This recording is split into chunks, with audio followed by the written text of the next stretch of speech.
talk about Lucky Hitler's Big Mistakes.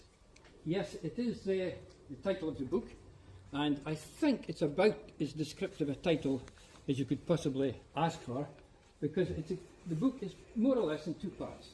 It is about the first half, how lucky Hitler was, and the second half, the big mistakes he made. How about that? Is that a good title? Yes.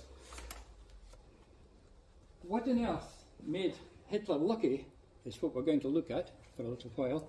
I think you will be surprised at how many times, on how many occasions, how many events were lucky. It's often thought by many people that Hitler made himself. He was a self-made man. He made it all himself. He got there to the top on his own. No, he didn't. No, he didn't.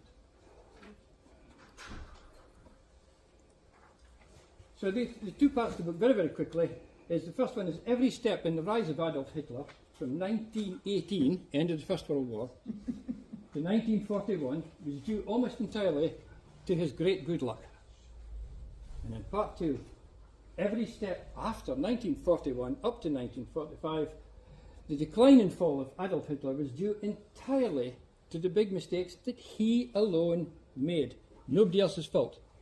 All the mistakes were his.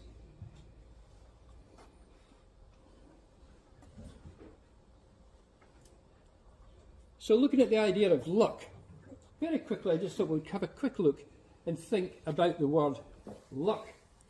According to the Oxford Dictionary, the definition of luck is success that seems to happen by chance, the arbitrary distribution of events or outcomes. I love that description because it means really I don't have to explain everything as I go along, because that's exactly what happens to Hitler every stage of his life. Prime ministers live in constant fear of the next arbitrary event. Even today, right up to today, nobody knows in 10 Downing Street what's going to happen tomorrow that may bring them down. We've all seen that fairly recently. How the unexpected can happen.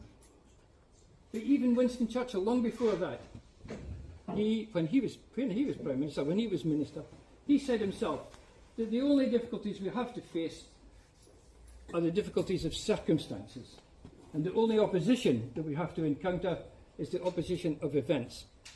So nobody is more aware than a leader as to how crucial the next step, the next event, of which he probably has no control, happens to be. It's not the first time, though, that somebody's been lucky, by any means. As a history teacher, I came across it many, many times. I could have made a long list, but I'm not going to bore you with all that. But just a quick look at how lucky people have been in the past. So I've picked out the ones that a lot of people think these people achieved success by skill. But they didn't. Even in 1066, the most famous date in English history, British history, William the Conqueror actually was very lucky. Yeah? Those of you who know your history will know that he was very lucky, because King Harold had a huge army waiting for him in the south coast. But the Vikings invaded in the north. And that was nothing to do with William. That was just bad luck for Harold. And Harold had to go and fight them, and he went and fought them, and half his army were killed. And by the time he came back down, William had landed on a beach with no one there. And it wasn't difficult for him to beat Harold. That was pure luck. I hope you agree. The other great event, the Spanish Armada. We tend to think on Francis Drake. Yes, he was a wonderful, wonderful sailor.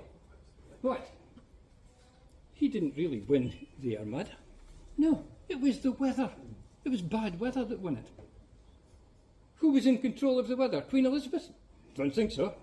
Francis the Drake? I don't think so. Yeah? The Spanish, certainly not. They lost all their ships. Pure luck.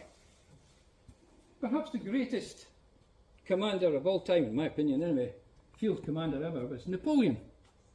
And he wrote it down. He said it many times. He says, I'd much rather have a lucky general than a good general. It sounds ridiculous. He knew how important luck was. He fought in 50 battles, Napoleon. Won nearly them all. And he knew that luck mattered. Even Adolf Hitler himself said that luck did play a part in life. And he says, what luck for rulers that men do not think. And he also added later, although he never used the word luck here, but he means, tell me if I'm wrong, I go the way that providence dictates, with the assurance of a sleepwalker. What's providence? It's luck, isn't it? Now, Professor Andrew Roberts, who I'm sure you all know, and I'm very grateful to Andrew, because he's acknowledged my book and given me some very good credits for it. I'm delighted. He wrote in his book that leaders need to be lucky, and luck undoubtedly does play a large part in war leadership.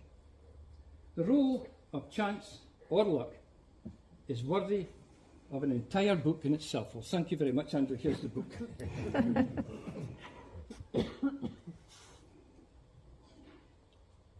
Okay, let's get down to it. By 1940 then, Hitler had personally ordered his army, air force and his navy to attack and quickly conquer Poland, Czechoslovakia, Holland, Denmark, Norway, Belgium, France, Hungary, Bulgaria, Romania. And they were known as the Axis Force. And along with Benito Mussolini's fascist Italy and General Franco's Spain, the whole of Europe was more or less allied under fascism.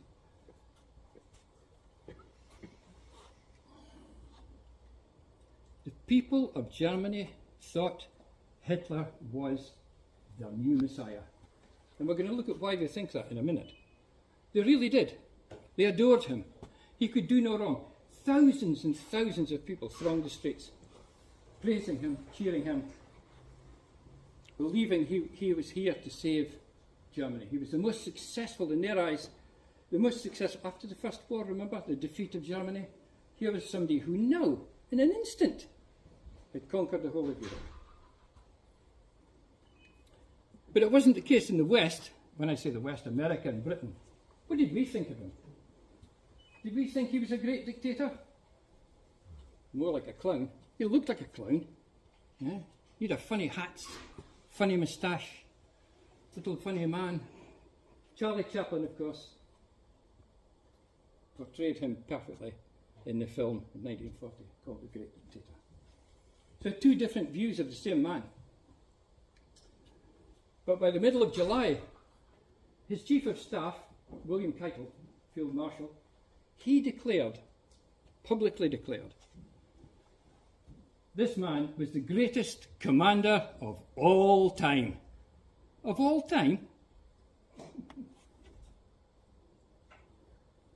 What about Alexander the Great, Julius Caesar, Genghis Khan, Richard the Lionheart, Charlemagne, Frederick the Great, Wellington, Napoleon?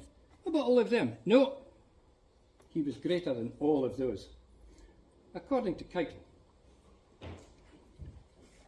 But was Keitel right? Or was Hitler actually just very lucky? Could it be Hitler was just lucky being in the right place at the right time?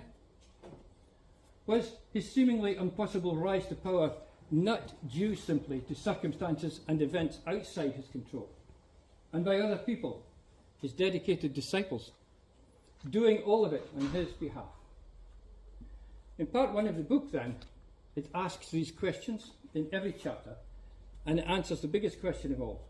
Was Hitler the greatest commander of all time?